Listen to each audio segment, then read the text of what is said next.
So আজকে আবু সাইদ আছে আমাদের সাথে একটি টিউলিপ তৈরি করার জন্য। দেখি তার টিউলিপের প্রসেস বাই স্টেপ কীভাবে সে টিউলিপ তৈরি করে। So first of all say espresso strike করে নিয়েছে। আবু সাইদ, স্প্রেসো স্ট্রাইক করার টাইম কতটুকু থাকবে? 25 থেকে 30 সেকেন্ড। ওকে, তো আমরা 25 থেকে 30 সেকেন্ডের মধ্যে কী করবো, মিল্ক পিচা রেডি করে দুধ স্টিম শুরু করে দিব, রাইট? ওকে, শুরু করেন। সো স্টিমিং শুরু করে দিয়েছে, এটা অনেক হিট থাকে, কেয়ারফুল। শুরু করেন। মিল্ক স্টিম কী করবেন, যতটুকু শাইনিং করতে পারেন এবং হচ্ছে ফোমটা যাতে কম বাবলস আছে সেদিকে খেয়াল রাখবেন।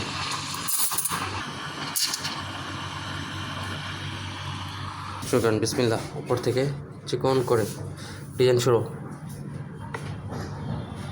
হ্যাঁ, আবার ধাক্কা দেন, গুড। আবার ওকে, আরেকটা কাপ সোজা হয়ে যাবে। আরেকটা দেন, কাপ সোজা করেন, ধরে রাখেন, ধরে রাখেন, চিকন করে উপর থেকে টান দেন আবু সাইদ। ওকে, এনাফ, গুড, ওয়াও। ওকে ভাই, সাইন দেন একটা। অন্য ডিজাইন ট্রাই করেন, রোজাটা ট্রাই করেন।